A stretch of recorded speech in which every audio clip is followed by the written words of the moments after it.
खबर देखने से पहले इस चैनल को सब्सक्राइब करें।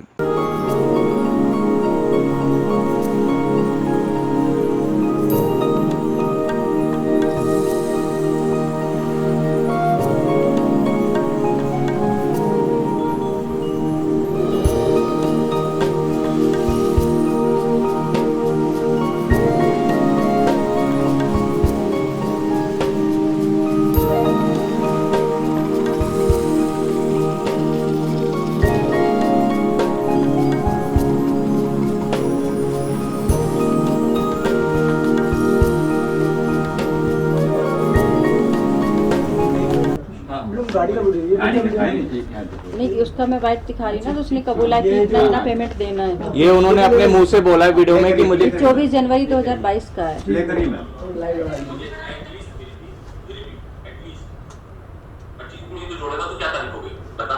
आज क्या तारीख है भाईजान? आज 24 तारीख। 24 है तो मान लो कि चलो फरवरी की 19 तारीख 19 फरवरी को हो गया।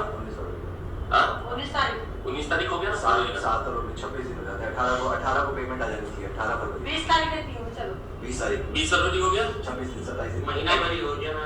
कोई बात नहीं। सुनो, उसके बाद कम से कम 1 महीने तो और मुझे लगेगा 10 लाख के लिए 10 लाख एक चलेगा। सब महीना चलेगा 20 फरवरी या 20 मार्च बस ये। लिख कर दे दो। 20 फरवरी और 31 मार्च। चलो 16 लाख 20 फरवरी को दे रहे हो आप और 31 मार्च को 10 लाख दे रहे हो, 10 राइट? लाख रुपए हलाल कर दो। ठीक है, ठीक हलाल जो कीजिए। चलो ये वीडियो बना लो, एक बार वीडियो बनाया भाई बना लिया। देखिए, सबसे पहले मैं आप सबका धन्यवाद करना चाहूँगी कि आप लोगों ने मेरे लिए कीमती समय निकाला। और दूसरा ये कि मामला तो आप लोगों को मालूम है कि गाड़ी का मैटर है मेरा, और मैं 1.5 साल से भाग रही हूँ। 9 महीने से तो कंप्लेंट के लिए मैं परेशान थी, किसी ने मेरी कंप्लेंट भी नहीं ली। अभी विशाल ठाकुर जी हैं, डीसीपी हैं हमारे, मैं उनका तहे दिल से शुक्रिया अदा करूँगी कि उन्होंने मेरा विदिन 10 सेकेंड में मेरा केस सॉल्व किया। जो 9 महीने से दर्ज नहीं किया जा रहा था, 9 महीने से मेरा 10 दर्ज नहीं सेकंड्स में किया उन्होंने जा कराया रहा है। था। अभी आप पूछिए क्या पूछना है आपको। मैम, क्या उनके इन्फ्लुएंस की वजह से केस दर्ज नहीं किया जा रहा था या फिर क्या क्या जवाब दिए जा रहे थे उनकी तरफ से, अगर उस बारे में बताओ। अभी ये तो मैं नहीं बोल सकती हूँ, क्योंकि मैं केस दर्ज कराने जब मैं पहले 2 बार गई तो उन्होंने बहुत अच्छा रिस्पॉन्स दिया मुझे। 3rd बार जब जिशान उसके सामने आया तो मुझे अच्छा रिस्पॉन्स मिला नहीं, और मुझे पुलिस स्टेशन से बोल दिया आपका पर्सनल मैटर है, आप बाहर जाके बात करिए। वहाँ से मेरा मैटर क्लोज हो गया था, मैं चुपचाप वहाँ से आ गई। सेकंड थिंग कि वो फिर ओशीवारा से मुझे फ़ोन आने लगे। अब आप ये बताइए कि मैं मलाड में रहती हूँ, वो गोरेगांव में रहता है, तो मेरा ओशीवारा से क्या लेना देना है। वहाँ से मुझे इतना प्रेशर था हर चीज़ का, नहीं आप इधर नहीं जाना, ये नहीं करना, वो नहीं करना, बच्चों को धमकी आ रही है। मैंने एनसी तक कराई हुई है उस पुलिस स्टेशन में, लेकिन कोई एक्शन हुआ ही नहीं। फेक कॉल भी आए हैं बहुत सारे कि पुलिस मैं पुलिस हूँ, आप आओ हमें स्टेटमेंट दो। तो वो फेक कॉल था, हम लोग ने उसकी भी एनसी डाली हुई है जिसकी कॉपी हमारे पास है अभी। तो फेक कॉल भी उन्होंने बहुत कराई है हमारे पे, और धमकी दिलवाई, अलग अलग फ़ोन कॉल करके नए नए नंबरों से फ़ोन आते हैं, धमकियाँ आ रही हैं कि आपको उठवा लेंगे, ये करवा लेंगे, ये कर देंगे। रिकॉर्डिंग अभी रिकॉर्डिंग सारी रिकॉर्डिंग है, सारी मैं पेपर है, सारे आपको प्रूफ एक छोटी सी रिकॉर्डिंग सुना देती हूँ जो अपने माननीय अमर पाटिल साहब हैं, आप उनका सुन लीजिए, पर फिर मैं उसके बाद बात करूँगी। सुना दे। बूम के पास करिए।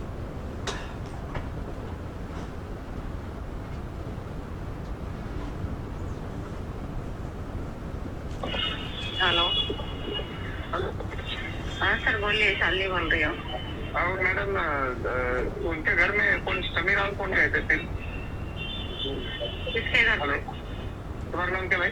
देखो हमारा नाम क्या है भाई? जिशान। ये अमर पाटिल साहब है। सर ये तो 10 दिन पहले समीर और उसकी ये बंद कर अभी। क्या हुआ? अरे ऐसा कर, ये अपने अमर पाटिल साहब हैं, उन्होंने मुझे फ़ोन किया कि जिशान के घर पे कौन गया था। आप एक बात बताइए, वो मुझे नहीं जानते, वो जिशान का नाम पूछ रहे हैं, जिशान को नहीं जानते। आप कोई भी अननोन पर्सन आ रहा, तुम कैसे किसी को फ़ोन कर सकते हो? हमें डायरेक्ट कोई फोन कर दिया और सकता वो है उनके क्या? पास जाके बैठे और वो उनको जानते नहीं, ऐसा किसी हमें का नाम दिखा रहे मालूम नहीं हैं। है आपको। आज मैं आपसे फर्स्ट टाइम मिल रही हूँ। अगर मैं आपको बोलती हूँ कि आप इस बंदे को फ़ोन कर दो, क्या आप फ़ोन करेंगे? आप मुझे नहीं जानते, आप सामने वाले को नहीं जानते, आप कैसे किसी को फ़ोन कर सकते हो? जी मैं आगे सुनाता हूँ। उन्होंने 8 बजे मुझे रात को पुलिस स्टेशन बुलाया।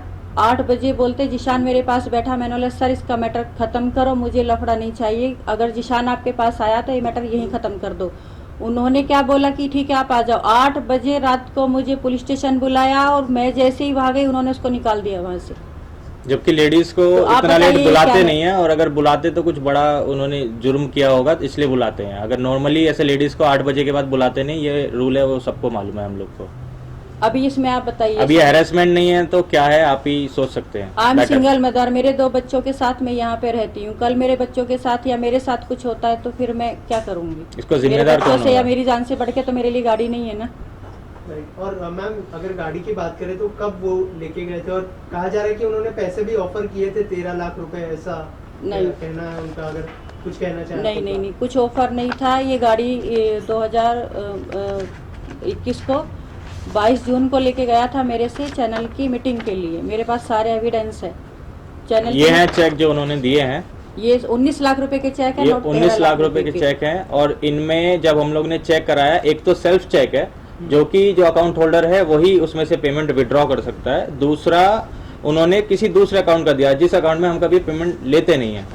और जब हम लोग ने चेक कराया तो इसमें इनसफिशिएंट फंड बताया गया, तो इसलिए हम लोग ने ये चेक डाले नहीं तो बाउंस होके फिर वो कहीं और दूसरे एड्रेस पे चले जाते जो हमारा बैंक में पुराना एड्रेस है। नहीं, 6 मंथ से इसमें पेमेंट था ही नहीं। और आज जो कोर्ट में लगाया वो पुलिस वालों ने भी वेरीफाई किया, वेरीफाई किया उन्होंने। पेमेंट था ही नहीं उसमें, वो चेक दिए हुए हैं इसमें। गाड़ी बेचने की बात तो यहाँ थी नहीं ना, यहाँ जी, जी, गाड़ी कोई- लेके गए थे वो। जी। फिर आपको चेक क्यों दिया उन्होंने? चेक इसलिए दिए सर कि उसने, मैंने जब गाड़ी मांगना शुरू किया तो उसने बोला कि गाड़ी मेरे पास पैसे की प्रॉब्लम थी तो मैंने 12 लाख में किसी को दे दी। भाईचारे में 12 लाख में दे दिए। दे अब दिए। वो पैसे नहीं दे रहा है और वो 12 लाख हमें रुपए पता मांग रहे हैं हुआ। मुझसे, अगर आपको गाड़ी चाहिए तो मेरे 12 लाख दे दो, और मेरे पास 12 लाख है नहीं, तो आप ये चेक ले लो। तो आप ये चेक ले लो। तो उसके और पास 12 लाख नहीं थे, 19 लाख कहाँ से आए? और ये 1 महीने बाद की डेट के चेक दिए थे उन्होंने एक्चुअली में 15 दिन या 1 महीने बाद की डेट दी थी, तो हमें लगा उस टाइम पे शायद इनके पास पैसे आ जाएं, इसलिए हम लोग ने एक्सेप्ट कर लिए थे। और ये इसकी वाइफ प्रियंका बसी और ये दोनों आते थे, बोलते थे यहाँ के बैठे हाथ जोड़े कि हम तुम्हारे साथ काम करेंगे। अब हम इंडस्ट्री में सब, मतलब गाली देके इसने बात किया, मैं वो चीज़ नहीं बोलूँगी कि सब ऐसे हैं, हम आपके साथ काम करेंगे। मैंने इसको बोला और घूम ले मार्केट में, तुझे घूमना तो घूम ले, लोगों को देख ले कैसे, क्योंकि जतिन शेट्टी जी का 1.5 करोड़ का ऑलरेडी इसके पास FIR चल रहा था उस टाइम पे। फिर भी मैंने इसको बोला, मैंने भी बोला कि तुम ये मेरा मैटर सॉल्व कर दो, गाड़ी मुझे दे दो। तो इन्होंने क्या बोला, किसी को फ़ोन लगा के दिया। एक बार ये मिला तो इसने फ़ोन लगा के दिया, कोई लाला नाम का बंदा था। उसने बोला मैडम, मैंने बोला भैया गाड़ी कहाँ है मेरी? तो बोलता है कि गाड़ी तो मोदी आ जाए, अमित शाह आ जाए, तुम्हारी गाड़ी नहीं मिलेगी। उसकी ये वर्डिंग थी। आपकी गाड़ी बैंगलोर में मैंने बेच दी, ऐसा बेंगलोर बोला में उन्होंने। बेच दी, आपको जो करना है आप कर लो। जीशान ने हमें अब बताया बताइए, था, मोदी जी से और अमित शाह जी से तो बड़ा कोई है ही नहीं, तो मैं कहाँ जाऊंगी? जब उनके आने पे गाड़ी नहीं मिलेगी तो फिर फिर किसके पास जाऊंगी? जीशान ने हमें बताया था अंधेरी में किसी के पास गिरवी रखी है 12 लाख में। फिर कुछ दिनों बाद जब वो हमें मिला तो किसी से फोन करवाया, जो लाला नाम का बंदा इन्होंने बताया, उसने बोला हमने बेंगलोर में भेज दी। और जब हम RTO चेक करने गए रिसेंटली तो हमें पता चला कि गाड़ी चंडीगढ़ में चली गई है, वहाँ पे ट्रांसफर हुई है किसी और नंबर से। गाड़ी का ये हुआ था कि मैंने बोला था यहाँ अपने मलाड में कि मैं जाके RTO में लेटर लगा देती हूँ। उन्होंने क्या बोला, अपने डिपार्टमेंट वाले ही थे, मैं नाम नहीं लूँगी, उन्होंने बोला कि नहीं वो पुलिस का काम है, आपका काम नहीं है। मैंने बोला देखो मैं अपनी तरफ से एप्लीकेशन लगा देती हूँ, क्योंकि गाड़ी मेरी मिसिंग है, कल एक्सीडेंट होता है या कुछ होता है तो मेरे ऊपर बात आएगी। तो उन्होंने क्या बोला कि नहीं आप हमें कानून मत सिखाओ, ये पुलिस का काम है, आपका काम नहीं है। आज अगर वो एप्लीकेशन वहाँ लगा देते तो गाड़ी नहीं जाती ना मेरी। और ये मैं RTO में खुद गई हूँ, RTO वालों ने मुझे बोला है कि आपने एप्लीकेशन क्यों नहीं लगाई? मैंने बोला मैंने इसलिए नहीं लगाई कि पुलिस ने मुझे नहीं जाने दिया। मेरे जब सारे रास्ते बंद कर दिए तब मैं एडिशनल CP साहब से मिली और उन्होंने इनके पास इंक्वायरी भेजी। यहाँ मुझे 1 महीना घुमाया पुलिस स्टेशन में। 1 महीने बाद इन लोगों ने बोला कि आप सेटलमेंट कर लो। मैंने मैडम को बोला मैडम सेटलमेंट के लिए आपके पास आया कौन? मैंने बोला जिशान आया था क्या? बोलता है नहीं जिशान नहीं आया, उसके लॉयर का फ़ोन आया। अभी आप उसके लॉयर के फ़ोन से मुझे सेटलमेंट कर रहे हो और मैं जो 9 महीने से हैरेसमेंट हो रही हूँ वो क्या? फिर मैं DCP साहब के पास गई, तब उन्होंने मेरी मदद की और उन्होंने 10 सेकंड में मेरा ये किया। उन्होंने तुरंत फ़ोन किया और कल के कल उन्होंने बोला कि इनका गुनाह दाखिल करो उसका। अभी FIR हुई है बट एक्शन कुछ है नहीं। उसकी बेल का ये लोग इंतज़ार कर रहे हैं कि उसकी बेल उसने डाली है, बेल होगी। और इसकी वाइफ है, वो सो कॉल्ड वाइफ है या नहीं है। इनके फादर को भी सर मैंने फ़ोन किया, मैंने सबसे हेल्प मांगी FIR डालने के पहले। मैंने इनके फादर को बोला अंकल, क्योंकि मुझे ये मालूम पड़ा था कि अपने फादर की ये सुनते हैं और हर बच्चा अपने पेरेंट्स की सुनता है। मैंने बोला कि अंकल, मेरे पास उसका भी सबूत है, रिकॉर्डिंग है उसका भी। मैंने बोला अंकल मैं रिक्वेस्ट कर रही हूँ, आई एम सिंगल मदर और मेरी मेहनत की कमाई है, हम लोग बहुत मेहनत करते हैं, दिन रात जागते हैं, हमें नींद का भी पता नहीं है, हमें खाने का पता नहीं है, तो मेरी मेहनत की कमाई, आप इतना तो देखो कि मैं एक सिंगल मदर हूँ। तो उन्होंने बोला अगर ऐसा हुआ है तो हमारे असूलों के खिलाफ है और मैं उससे बात करूँगा। 4 दिन 5 दिन मैंने वेट किया, उनका फ़ोन नहीं आया। मैंने उनको कॉल किया तो उन्होंने बोला कि मेरा फ़ोन नहीं उठा रहा। मैंने बोला आपका बेटा फ़ोन नहीं उठा रहा है।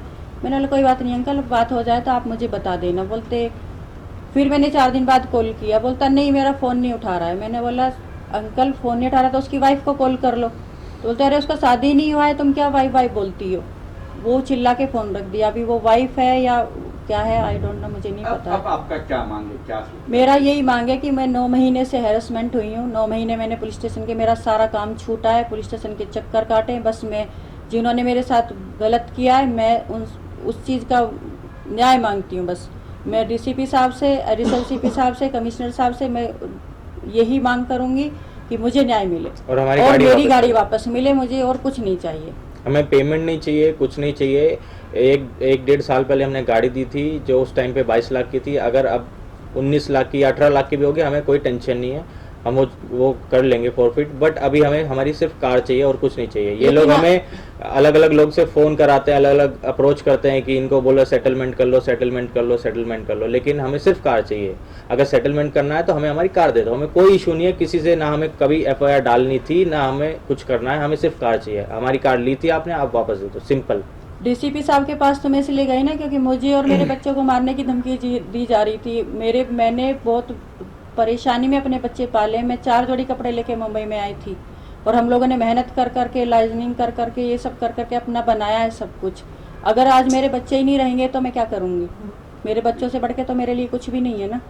मैंने फिर डीसीपी साहब से मदद मांगी और उन्होंने मेरी मदद की और उसके लिए मैं तहे दिल से शुक्रिया करती हूँ। लेकिन जो मेरी एप्लीकेशन थी उस पर FIR नहीं हुई है मेरी। इस बीच में कभी जीसान का या फिर उनके वकील आपको कॉल आया? नहीं, मुझे कॉल नहीं आया। वो कोई बोगस पुलिस वाला बन के कि मैं ओशिवारा से बोला, उसका भी रिकॉर्डिंग है। आपने कभी ट्राई की उनसे कांटेक्ट? नहीं, वो तो अमर पाटिल साहब ने बोल दिया ना कि नहीं उसके घर नहीं जाने का, उससे बात नहीं करने का, कानून करेगा। मैंने बोला सर आप सेटलमेंट करा दो, तो बोलते मैं कानून थोड़ी हूँ। अगर आप कानून नहीं है तो फिर मैं किसके पास जाऊँगा। और आप हमें क्यों फ़ोन कर रहे हो फिर? कानून नहीं तो किस अधिकार से कर रहे हो ना। आखिर ये प्रेस कॉन्फ्रेंस देखने के बाद उनके वकील का या जीसान जी का फोन आता तो आपका फर्स्ट स्टेप क्या रहेगा? सर अभी तो पुलिस है ना, कानून है, मैंने तो उनसे मदद मांगी है। मैं इनसे कुछ नहीं चाहती, मैं गाड़ी चाहती हूँ, उनसे मेरा कुछ वो नहीं है। मेरी गाड़ी मुझे मिल जाए, मुझे इंसाफ मिल जाए, मैं बस इतनी हाथ जोड़ के रिक्वेस्ट करूँगी। क्योंकि मुझे किसी से दुश्मनी लेनी नहीं है, अपनी कोई फैमिली नहीं है, यही लोग फैमिली बनते हैं। यही विश्वास डेवलप होता है कि यही अपनी फैमिली। अगर इसमें विश्वासघात होगा तो आप सोचो ना, किसी अच्छे इंसान की भी हम लोग मदद नहीं कर पाएंगे। पूरा मैंने उनको सब दिया है, सब प्रूफ दिखाए, तब भी मेरा किसी ने नहीं सुना। हमसे पहले भी 1.5 करोड़ की FIR हुई है, जो उनको भी हम जानते हैं जिन्होंने की है, और उससे पहले भी इन पे FIR हुई है कोविड से पहले 80 लाख की। फिर भी सब उसका मदद कर रहे हैं। मैंने तो फिर भी सब उनका ही हेल्प किए जा रहे हैं। I don't know why. आपने अपनी गाड़ी दी थी उन्हें चलाने के लिए, तो जाहिर सी बात है कि आपकी उनके साथ अच्छी बॉन्डिंग होगी जी। तो आप लोग कहाँ मिले, क्या क्या प्रोजेक्ट साथ में किए, उसके बारे में कुछ बताना चाहोगे? बॉन्डिंग, फैमिली रिलेशन बन जाते हैं ना जब आप किसी के साथ 4 से 5 साल काम करते हो, तो फैमिली रिलेशन हो जाते हैं। वो मिले थे मुझे, अंधेरी मिले थे मेरे क्लब पे, किसी ने मिलाया था उनको, तो मैंने भी देखा उनका प्रोफाइल। आजकल क्या हम किसी को जानना चाहते हैं तो गूगल पे उस पर हम लोग चेक करते हैं कि बंदा कौन है, तो अच्छा रिस्पॉन्स था। तो टैलेंटेड बंदा है, ऐसा नहीं, मैं आज भी बोलूँगी वो टैलेंटेड है। ये नहीं बोलूँगी कि उसने किया, क्या कर रहा है क्या नहीं कर रहा है वो मुझे नहीं पता है। तो हमने सोचा चलो आया है बंदा, साथ में काम कर लेते। काम तो अब इंडस्ट्री में हम लोग तो काम तो करना ही है ना, किसी के साथ तो करना ही था ना। हमारे गाँव से तो कोई आएगा नहीं कि हम उसके साथ काम करेंगे। काम किया, साथ में अच्छी बॉन्डिंग थी, ऑफिस पे आना जाना, घर पे आना जाना, खाना, लंच, डिनर साथ में। उसकी वाइफ हमेशा प्रियंका साथ में रहती थी। इतनी अच्छी बॉन्डिंग हो गई थी तो मतलब शक की तो गुंजाइश ही नहीं थी वहाँ पे। जब एक फैमिली बन जाती तो उसमें शक कहाँ से आता है। या फिर आप रिलेशन मत रखो किसी से, अगर शक बीच में आता है तो फिर वहाँ आप विश्वास नहीं कर सकते, रिलेशन नहीं हो पाता वो। और प्रोजेक्ट्स के बारे में जो आप दोनों ने साथ में किए? प्रोजेक्ट हम लोग मिले थे क्राइम पेट्रोल के लिए, वो हमने साथ में किया। उसके बाद हमने एक हलाल एरोज नाव पे मूवी की थी, उसके बाद एक और डॉक्टर डॉन ये कर रहा था, तो उसमें भी इसने चीटिंग किया मेरे साथ, बट मैंने बोला ठीक है कोई बात नहीं, कर ले, तुझे जिसके साथ काम करना है कर ले, वो भी छोड़ दिया। फिर दोबारा घूम घाम के आया यहाँ पे मेरे पास, तो समीर बोला मम्मी देख लो ना, हो सकता है दिमाग चेंज हो गया होगा, तब ये गाड़ी लेके गया है। अब ये कौन से माइंड से आया है, क्या इसने किया है, पूरा पुलिस अपने, इसने मुझे एक बात और बोली थी बीच में, जब मैं मिली थी इसको, मैंने बोला था गाड़ी कहाँ है, जब से लाला से बात करी तो बोलता है जवाहर पाटिल साहब के पास गाड़ी ले लो वहाँ से। तो मुझे बहुत गुस्सा आया कि आप बताओ मैंने गाड़ी तुमको दी कि अमर पाटिल को दी है। और हमको धमकी देते हैं कि तुझे मिलना है ना, ठीक है मैं अमर पाटिल साहब के पास बैठा हूं, आके मिल। अमर पाटिल, और अगर मेरे घर पे नहीं आ सकता तो मैं तेरे घर पे लेके आता हूँ। मैंने अमर तुझे पाटिल बहुत शौक है मेरे से मिलने का, ऐसा अमर पाटिल साहब को भी मैंने मैसेज डाले, मिली जीशान कादरी पे बहुत मेहरबान हो रहे सर, आप क्या बात है, तो मुझे कुछ वो नहीं था। फिर मैंने मिलके भी बोला उनको, सर आप क्रिमिनल का साथ दे रहे हो, मेरा तो देखो, और ओशीवारा में घसीटा जा रहा है मुझे बार बार, क्योंकि वहाँ उसकी पहचान थी। मेरे पास ये भी रिकॉर्डिंग है कि अमर पाटिल साहब ने ये बोला है, जीशान को सामने ही बैठा था, फोन पे बात हुई थी हमारी, उसने ये पाटिल साहब ने ये भी बोला कि आज के बाद इनको मेरा नाम लेके फोन मत करना, मतलब उसने किए हैं, ये उसका प्रूफ है कि उसने हमें कराए हैं। तो उन्होंने बोला आज के बाद मेरा नाम लेके तो फोन नहीं करेगा इनको, कि मैं पाटिल साहब को मिलाता हूँ, ये कराता वो कराता हूँ। तो जैसा कि आपने बताया 9 महीने से आप पुलिस स्टेशन दौड़ रही थी, तो ये एक तरह का पुलिस पे पड़ रहा दबाव है जो आपको साथ नहीं दे रहा था? जी बोल सकते हैं कि पुलिस पे दबाव, मैं क्या बोलूं, आप पुलिस पे दबाव पड़ा होगा किसी न किसी तरीके से, जो हमारी एफआईआर नहीं ली गई, जो कि एक चोरी का केस बनता है, जो एक हैरेसमेंट का केस बनता है, बहुत सारी धाराएं लग सकती हैं, मुझे उसका नॉलेज नहीं है। तो अभी तक अगर 9 महीने तक हम लोग ने एफआईआर दर्ज नहीं हुई है, तो कहीं ना कहीं कुछ ना कुछ तो प्रेशर होगा उन पर। और इसने ओशीवारा में कुछ, मुझे अभी 10 से 15 दिन पहले बुलाया था ओशीवारा में, वहाँ पे इसने एक एनसी करके रखी है कि इसके अंडरवर्ल्ड से इसके कॉन्टैक्ट्स हैं, इसके पॉलिटिशियन से कॉन्टैक्ट हैं इसके, और ये मुझे ये रेप केस में फंसाएगी, मुझे ये करेगी। अगर मेरे अंडरवर्ल्ड से कॉन्टैक्ट होते तो क्या मुझे 9 महीने लगते एफआईआर कराने में? क्या पुलिस वाले सुनते ही नहीं? मेरा तो 9 सेकंड का काम था अगर मेरे पॉलिटिशियन से और अंडरवर्ल्ड से मेरे कांटेक्ट होते। मतलब इसने क्या नहीं किया अपनी तरफ से, इसने पूरा ऐसा करके रखा है, मुझे डब्बे में बंद करके रख दिया। तो बीच में जब क्या कर सकती, जब हम इनसे पैसे मांगते थे फोन कर करके, तो उसके चक्कर में इन्होंने एफआईआर डाली, सॉरी एप्लीकेशन डाली थी कि ये मुझे परेशान कर रहे हैं और पैसे मांग रहे हैं, जबकि मैंने इनको पैसे दे दिए हैं। तो जिसका कोई रिकॉर्ड नहीं है, किसी को कुछ पता नहीं किसने क्या दिया, लेकिन फिर भी उसका एप्लीकेशन एक्सेप्ट कर लिया गया था, क्योंकि अमर पाटिल साहब वहाँ पे बैठे थे, इसलिए वो एक्सेप्ट हुआ है, और उसका कोई रीज़न नहीं है। और उन्होंने डाला है हरासमेंट कर रहे हैं, मेरा मुझसे पैसे मांग रहे हैं, जबकि मैंने उनको पैसे दे दिए और उनकी तरफ से हमें कुछ नहीं आया। तो ये एप्लीकेशन भी मेरे हिसाब से कुछ है नहीं उसमें, और उसमें पता नहीं कितनी सारी धाराएं लगाई हैं कि अगर मुझे कुछ हो गया तो ये लोग जिम्मेदार हैं, और क्या बोलते हैं। अब लोगों में कौन आता है? मैं और मेरे 2 बच्चे, हम लोग क्या कर सकते हैं? एक औरत जो 4 जोड़ी कपड़े मुंबई में लेके आती है वो क्या कर सकती है? मैं फैमिली लेके बैठी हूँ, मैं तो फैमिली के लिए तो मुझे वो रहना पड़ेगा ना। मैं यहाँ काम करने आई हूँ कि मैं यहाँ लोगों के मर्डर करने या गुंडागर्दी करने आई हूँ? एक सवाल मेरा ये भी है कि बहुत लंबा प्रोसेस चला गया है अभी जो केस है वो फिलहाल क्या ओशीवारा में ही है या फिर मलाड में आपने शिफ्ट किया है, और अभी क्या चीज़ें आप कर रही है, और क्या फिल्म से जुड़े हुए जो लोग हैं वो आपकी किसी तरह से मदद कर रहे हैं या आपके है ना फेडरेशन के? नहीं, मेरा केस मलाड में है, क्योंकि मैं विशाल ठाकुर जी के पास गई थी, तो मेरा जो थाना है मलाड लगता है, मैं मलाड में मेरा केस है। पुलिस की तरफ से अभी मेरा कुछ है नहीं, मतलब मुझे कुछ वो मिला नहीं है, और जो इंडस्ट्री के लोग हैं अभी मेरे किसी से कोई बात नहीं है, मैं किसी से बात नहीं कर रही। और जो उनके फ्रेंड्स है, जैसे अनुराग कश्यप की बात करें या फिर जो गैंग्स ऑफ वासेपुर को लेके जो एक्टर्स है, क्या उनसे कभी कांटेक्ट करने की कोशिश की आपने? नहीं, मैंने नहीं की। जहाँ तक मेरा जानना है, जहाँ तक मैं जानता हूँ जीशान कादरी को, जब हमसे वो मिले थे तब उनके ऑलरेडी अनुराग कश्यप जी से कांटेक्ट टूट चुके थे, जहाँ तक मैं जानता हूँ। हमने किसी से कांटेक्ट करने की कोशिश नहीं की है, क्योंकि हमारा मतलब तो जीशान से था, हमारी गाड़ी वो लेके गया था, तो हमें हमारे उनको बेचारों को हम लोग क्यों वो करें परेशान। इनका सवाल था कि फेडरेशन ने आपने कंप्लेंट वगैरह नहीं की, क्योंकि फेडरेशन अपना होता है, यूनियन है अपना है, वहाँ कहीं कुछ इंडस्ट्री की बात है। यूनियन में मेरे पहचान के हैं, लेकिन उन्होंने बोला था कि ये जो कंप्लेंट है पैसे की मुझे दे दो, लेकिन कार की तो वहीं जाएगी, थाने में ही जाएगी। अगर कुछ वो आगे शूट करें या कुछ भी करें तो वो उनका वो हैंडल करेंगे, लेकिन कार का जो है वो पुलिस केस बनता है। क्योंकि आज आपसे क्या, कल किसी और से भी कर सकते हो, जी हमसे पहले भी किया हुआ है इसलिए उन्होंने। सर, क्यों नहीं कर सकते? हाँ जी जी। इसलिए फेडरेशन वगैरह को अपनी कंप्लेंट वगैरह की अभी आए- कम से कम 50 लोग तो मेरे मतलब बात किया है कि हमारे पैसे हैं हमारे, 50 लोगों के तो मुझे बात हो चुकी है। मैम पुलिस वालों का क्या सपोर्ट है अभी, क्या कह रहे हो वो? अभी तो कोई सपोर्ट है नहीं, बट FIR हुई है, अभी देखो क्या होता है। गाड़ी कब तक मिलेगा कुछ उसका कुछ क्लियर कुछ clear नहीं नहीं है है अभी। जो